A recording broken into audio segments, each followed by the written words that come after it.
name is James Anok, and I'm the board chair of LOFT Community Services, and my co-speaker today is Chris Whittaker. He is a LOFT Speaker Bureau volunteer who is also able to share his personal experiences with LOFT Community Services with us. Chris. Thank you. As James said, my name is Chris, and I'm a volunteer with the Speakers Bureau for LOFT Community Services. I was diagnosed with schizophrenia in 1989 at the age of 23. My experience with mental illness and recovery began when my parents became concerned about my behavior. I was acting strangely during my weekly phone calls home, talking about wild fantasies, which I now consider fixed ideas or early symptoms of schizophrenia. I was attending university at the time. My parents were consulting with their family doctor who was concerned about me, so they drove down from Parry Sound to Toronto and brought me to hospital. Upon discharge from hospital, an occupational therapist linked me with Wilkinson Housing and Support Services of LOFT Community Services. That's part of my personal story. As you can imagine, there are many more stories. Each year, LOFT helps thousands of people like me. So what does LOFT actually do? The short version is that LOFT provides housing and support services for some of the most vulnerable people in our communities. LOFT is quite a complex organization. Our work is multifaceted as we meet the needs of people who have fallen through the cracks of society. The people who are homeless, those with mental and physical health challenges, and some have substance abuse issues as well. There are a lot of people who have absolutely no resources, no money, and no family. On its own, each of these issues are major life challenges, but together, and most of our clients face multiple challenges, they prevent people from leading lives just like you and I do. At LOFT, we begin with a clear and consistent set of principles. Everyone is welcome. We say, your challenges are never too much or too complex. We accept people without judgment. We say, come as you are. And we embrace individuality. We say to people, you are free to set your own goals and to make choices. And we believe in resilience, that they are free and everybody has the ability to grow and change and to get back onto their feet. With these principles in place, LOFT offers the people we serve the safety and stability of housing and the practical support they need to regain dignity and take control of their lives. And they do this not only for people like me, but for seniors and young people as well. In fact, LOFT serves people 16 years of age and older. I was referred through a hospital occupational therapist to LOFT, which has offered me supportive housing at Aldergrove Co-op with a linked housing support worker at weekly meetings. And just to take a side and relate our talk to the readings, that's what happens with LOFT clients. We transfigure. LOFT is helping to transfigure a whole community of vulnerable people out there. And also, we give them a place. What was the first thing that occurred to Peter when he witnessed the transfiguration? Let's build some shelter. That's what LOFT is all about, building shelter for the vulnerable in our society. For the last 20 years, over 20 years, LOFT has provided me a one-bedroom apartment in downtown Toronto with a linked community support worker through a service from which I have now graduated. In the past, I was encouraged by a former LOFT Wilkinson Housing Program director to join a board advisory committee from which I applied and was accepted to the governing board of directors of LOFT Community Services. I served the maximum possible 9-year term and retired in 2002 at the age of 36. Wouldn't we all like to retire at that age? Just to add on to Chris's story, my personal story with LOFT is I was contacted through a former board member, and I hadn't heard about LOFT before. I wasn't sure what they did or who they served. And I was really struck by how effective LOFT operated, how they really addressed people's issues who weren't being addressed with traditional methods. As I said earlier, a lot of times our clients have multiple issues. They don't just have mental health, they don't just have poverty, they don't just have homelessness. Usually it's a combination of all of these things. And a lot of times our current mental health system and our current health system, it's designed to handle one thing at a time. And if you're trying to move between those one things at a time, it's very difficult, especially if you have no housing. Because as you know, as most of things are today, it's tied to an address, it's tied to something that you can get mail at. And when you don't have that, it's very hard to get services consistently. And a lot of the people that we deal with require that consistent level of care and service. And that's something that LOFT very much is focused on. The other thing that LOFT is very focused on is understanding that the needs have changed, that it isn't just in the downtown core where they need to service people. In particular, LOFT is very good at identifying areas in the community that are underserved. For example, one of the things that we did was that we recognized that there was no housing services available out in South Simcoe County, up in Bradford. So what we ended up doing was actually figuring out that we needed to get out of the downtown core and actually provide services somewhere else. LOFT right now works in Toronto, York Region, and South Simcoe County. And what we've done is, in South Simcoe County, we've actually purchased an old rooming house, and we felt that it was important to connect with local, private, and public donors so that we could actually provide services for about 50 seniors on a permanent basis.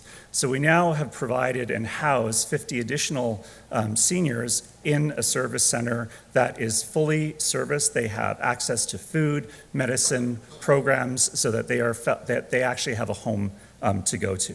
So LOFT is very complex. As Chris mentioned, we serve everybody from youth to seniors.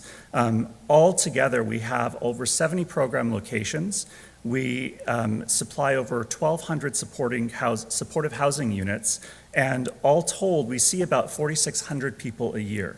So that's quite a lot of people for what we do, and we're really only touching one very small portion of the need that's out there. Chris. We create the conditions for recovery, and the first thing people recover is hope. Like in the movie A Beautiful Mind, the supportive, caring relationship offered to John Forbes Nash by his wife, played by Jennifer Connelly, reflects the relationship LOFT has offered me for over 25 years. LOFT clients realize perhaps for the first time that someone truly cares, and this shifts everything. We begin to rediscover ourselves and what we're capable of, and things begin to change. People get off the streets. They live with dignity, often for the first time in their lives. Hope is there. They connect with their LOFT support workers and with one another. They grow and change and become independent. LOFT has been around for quite a long time, and just to give you a little bit of background, we're quite deeply connected to the Anglican Communion and to FaithWorks in particular, where we get some of our funding from. Basically, the Anglican Communion is part of LOFT's origin story. We started over 60 years ago in 1953 when a group of concerned Anglican parishioners recognized that there was a need in their community to house young men and women. So they established what was known at the time as Anglican houses. And from that beginning of 2 Anglican houses, LOFT now operates over about 20 owned properties, and we provide high-level support in about 1,200 public housing units. And unfortunately, I have to say unfortunately, we do feel that we are going to be around for quite a long time. We keep evolving to meet the changing needs of our communities, but there's a lot of diversity that's coming into the cities and into the communities that we still have to find out how we have to address. Every day in the communities that we serve, people do fall through the cracks because their challenges are deemed too complex and too hard to serve. Young people are on the street with mental health issues, involved in substance abuse, who have dropped out of school or who don't know how to actually operate in some of the basic life skills. There are a lot of poor, frail seniors who have mental health concerns, and this is a severely underserved area of our community. They also have addiction challenges, and they don't have families to help them. And sometimes they can't even get into nursing homes. We really try and reach out to our senior communities very strongly. And then overall, people who are homeless and who have multiple and especially severe challenges, serious mental illnesses plus serious physical health problems, we seek to serve them as well. Obviously, there's no single solution that will work for everyone. Our programs are flexible and responsive and continually adapting to ensure each of our clients gets the help that they need. The result overall is a healthier community, and that's something that benefits all of us. Also, at a time when everyone is rightly concerned about the increasing cost of healthcare and social services, LOFT is helping to bend the cost curve. Just one example to demonstrate what I mean. The cost of keeping someone in hospital for one day is in the area of $1,000, and that may even be increased as time goes forward. $1,000. The cost of LOFT supportive housing for one day is in the area of $49. $49. LOFT is a model that works on every level. We offer real and sustainable help to those in need at an affordable cost. And I'll just give you a little bit more background, because a lot of people ask, so why are you named LOFT? What is that all about? And LOFT is actually an acronym for what we have at one of our core, one of the things that we believe is our core identity. LOFT for us stands for Leap of Faith Together. And we believe that when the first group of Anglican parishioners decided that they did need to help out in their communities, they took a leap of faith. They didn't know what they were getting into. And I can imagine what it was like to try and house seniors, or to try and house young men and women at the time without having any guidance. We take a leap of faith together every time that we see somebody come to us or that we find our way to them. And it's very important to continue to understand that this is very much at the core of what we believe is required for social justice in our communities. We believe that it's possible for all of us to take leaps of faith with each other in our times of need, and then extend that leap of faith to the people that are most vulnerable in our communities.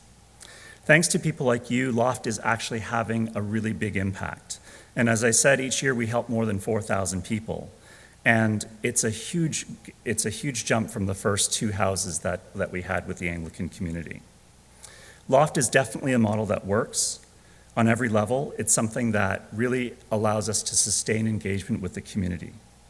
We came into being to meet a pressing need, a need that we feel will always be with us, and meeting those needs require our ingenuity and our creativity. And all of us have a huge amount of reserves of faith and humanity that can help fuel that. Leap of faith together. That includes the people we serve. Today I work as a personal experience speaker. I am thoroughly enjoying my personal and professional pursuits.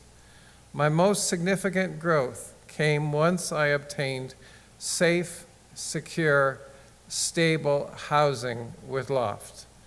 I now have a home, a job, and a friend.